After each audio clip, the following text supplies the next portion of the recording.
Hi students, இப்போ நம்ம பார்க்கக்கூடிய ரொம்ப முக்கியமான ஒரு வீடியோ கிளாஸ் 12 ஜுவாலஜி, அதாவது விலங்கியல், government school and matriculation school, Tamil medium and English medium ஸ்டூடெண்ட்ஸ்க்கான டாப் 20 கோல்டன் 5 மார்க்ஸ் தான் பார்க்குறோம்.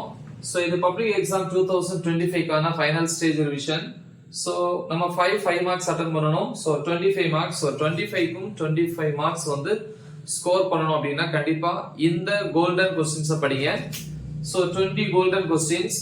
சோ அடிஷனலா வந்து பாத்தீங்கன்னா டாப்பர்ஸ் அவங்களுக்கு வந்து ஒரு எக்ஸ்ட்ரா வந்து லாஸ்டா ஒரு 4 क्वेश्चंस ஆட் பண்ணிருப்பேன். ஓகேவா? சோ அப்படி டோட்டலா வந்து 24 क्वेश्चंस இருக்கும். ஓகே, எனிவே சோ ஓனா பாப்போம். தமிழ்லயும் இங்கிலீஷ்ல ரெண்டுலயுமே क्वेश्चन ரீட் பண்றேன். ஃபர்ஸ்ட் क्वेश्चन பாத்தீங்கன்னா explain the various phases of the menstrual cycle. மாதவிடாய் சுழற்சியின் பல்வேறு நிலைகளை விளக்கு. சோ இது வந்து Chapter 2ல வந்து புக் பேக்ல 33வது question. Second question, what is infertility? Write its cases. So write its causes. மலட்டுத்தன்மை என்றால் என்ன? காரணங்களை எழுதுக. சோ இது வந்து சாப்டர் 3ல வந்து புக் இன்சைட்ல வரக்கூடியது, அதுவும் டாபிக் நம்பர் 3.7ல வரும். தேர்ட் क्वेश्चन ரொம்ப ரொம்ப important. Write the salient features of Human Genome Project, HGP ன்னு சொல்லுவாங்க. மனித மரபணு திட்டத்தின் சிறப்பியல்புகளை எழுதுக. இது சாப்டர் 5ல வந்து இன்சைடு டாபிக் நம்பர் 5.14.2ல வரும். Fourth question, Darwin's finches and Australian marsupials are suitable examples of adaptive radiation. justify the statement அப்படின்னு கேட்டிருக்காங்க. தமிழ்ல டார்வினின் குருவிகள் மற்றும் ஆஸ்திரேலிய பைபாலுட்டிகள் ஆகியவை தகவமைப்பு பரவலுக்கான சிறந்த எடுத்துக்காட்டுகள் ஆகும். இச்சொற்றொடரை நியாயப்படுத்துக. சோ இது வந்து சாப்டர் 6ல வந்து புக் பேக்ல क्वेश्चन நம்பர் 25. ஓகே, அப்புறம் क्वेश्चन நம்பர் 5 பொறுத்த வரைக்கும் what are the steps to be adopted to lead healthy lifestyle? நலமுடன் வாழ மேற்கொள்ள வேண்டிய வாழ்க்கை முறை மாற்றங்கள் யாவை? இது சாப்டர் 7ல வந்து புக் இன்சைட் டாபிக் நம்பர் 7.5ல இருக்கு.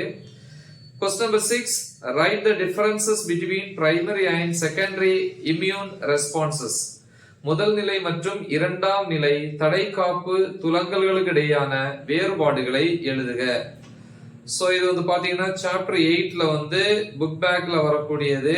क्वेश्चन நம்பர் 21ல வர ஒரு subdivision B.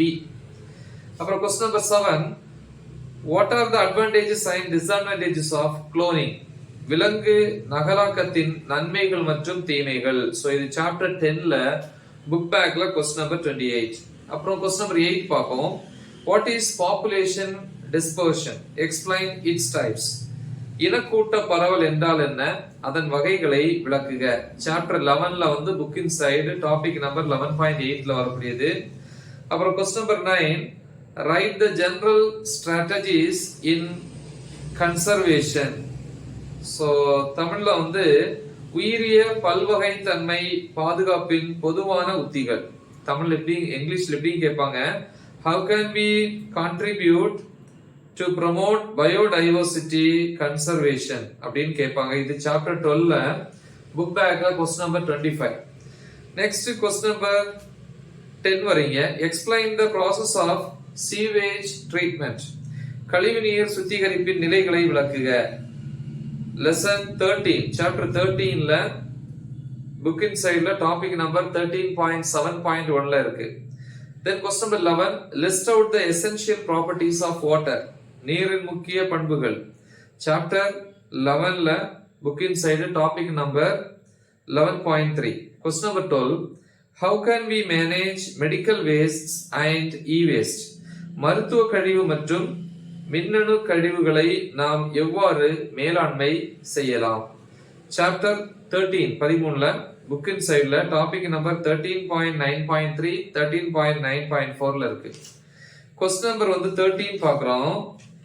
explain the process of PCR technique. அது எப்படி கேட்கலாம்? how is the amplification of a gene sample of interest carried out using PCR? அதான் PCR டெக்னிக். PCR தொழில்நுட்பத்தினுடைய செயல்முறைகள். இது question number 13. இது வந்து சாப்டர் 10ல புக் பேக்ல 12வது கொஸ்டின் 12th கொஸ்டின். அப்புறம் கொஸ்டின் நம்பர் 14 வரீங்க. Explain how innate immunity protects our body against diseases. இயல்பு நோய்த்தடை காப்பு எவ்வாறு நம் உடலை நோய்களிலிருந்து பாதுகாக்கின்றது என்பதை விளக்குக. சாப்டர் 8ல வந்து புக்கின் சைடுல டேபிள் அட்டவணை 8.1. 15th question, explain any 5 bacterial disease. ஏதேனும் 5 பாக்டீரியா நோய்கள். சாப்டர் 7 புக்கின் சைடு டேபிள் 7.1 அட்டவணை 7.1. Question number 16, list out the salient features of genetic code. மரபணு குறியீடுகளின் சிறப்பு பண்புகள் யாவை? சாப்டர் 5ல வந்து புக்கின் சைடுல டாபிக் நம்பர் 5.10. அப்புறம் question number 17, explain the role of translation components in protein synthesis. புரத உற்பத்தியில் மொழிபெயர்த்தல் கூறுகளின் பங்கினை விளக்குக. சாப்டர் 5ல புக்கின் சைடுல டாபிக் நம்பர் 5.12.1. அடுத்து question number 18, describe the structure of the human uterus with a neat labeled diagram. மனித கருப்பையின் அமைப்பை தகுந்த வரைபடத்துடன் விவரி. சாப்டர் 2ல புக்கின் சைடுல topic number 2.1. question number 19, describe the structure of the human ovum with a neat labeled diagram. அண்ட செல்லின் அமைப்பை தகுந்த வரைபடத்துடன் விவரிக்கவும். சோ இது வந்து சாப்டர் 2ல வருது. புக் பேக்ல வந்து 31வது கொஸ்டின். சாப்டர் 2ல புக் பேக்ல 31வது கொஸ்டின். அப்புறம் வந்து question number 20, what are pollutants? classify them. இல்லையா, மாசுபடுத்திகள் சொல்லுவாங்க இல்லையா, சோ அதை வகைப்படுத்தணும். 13வது சாப்டர்ல வந்து புக்கின் சைடுல டாபிக் நம்பர் 13.1.1. அப்புறம் கொஸ்டின் நம்பர் 21 ரொம்ப important. describe the structure of the lymph node with a diagram. நிணநீர் முடிச்சின் அமைப்பை படத்துடன் விளக்கு. இது வந்து புக்கின் சைடு சாப்டர் 8ல டாபிக் நம்பர் 8.5. கொஸ்டின் நம்பர் 22 அடிஷனலா சொல்லிட்டு இருக்கேன். 20 + 4 மொத்தம் 22 வந்து பாத்தீங்கன்னா mention the main objections to Darwinism. டார்வினிய கோட்பாடுகளுக்கான முக்கிய எதிர்கருத்துகள். சாப்டர் 6ல வந்து புக் பேக்ல question number 23. Question number 23, list out the various causes for biodiversity losses. உயிரிய பல்வகைத்தன்மையின் இழப்பிற்கான பல்வேறு காரணங்களை பட்டியலிடுக. சாப்டர் 12ல புக் பேக்ல கொஸ்டின் நம்பர் 24. லாஸ்டா question number 24, tabulate and analyze the two species population interaction. இரு வேறு சிற்றின விலங்குகளுக்கு இடையேயான சார்புகளை அட்டவணையுடன் வகைப்படுத்துக. சாப்டர் 11ல புக் பேக்ல கொஸ்டின் நம்பர் 32. சோ மொத்தம் 20 + 4 24 questions. இத மட்டும் ப்ரிப்பேர் பண்ணுங்க. கண்டிப்பா வந்து 5 மார்க்ஸ் 25 மார்க்ஸ் நம்ம ஈஸியா ஸ்கோர் பண்ணலாம். ஆல்ரெடி வந்து சுவாலஜியை பொறுத்த வரைக்கும் 70க்கு 65+ மார்க்ஸ்க்கான வீடியோ அப்லோட் பண்ணிருக்கிறேன். அந்த வீடியோ டிஸ்கிரிப்ஷன்ல இருக்கும். அதே மாதிரி வந்து பாத்தீங்கன்னா கோல்டன் 2 மார்க்ஸ் இருக்கும். இப்ப கோல்டன் 5 மார்க்ஸ் இருக்கும். சோ இதுவும் வந்து டிஸ்கிரிப்ஷன்ல இருக்கும். ஓகே, சோ நல்ல தெளிவா பிராக்டிஸ் பண்ணுங்க. மறக்காம இத உங்க ஃப்ரெண்ட்ஸ்க்கு ஷேர் பண்ணுங்க. Right the exam well. All the best. Thank you.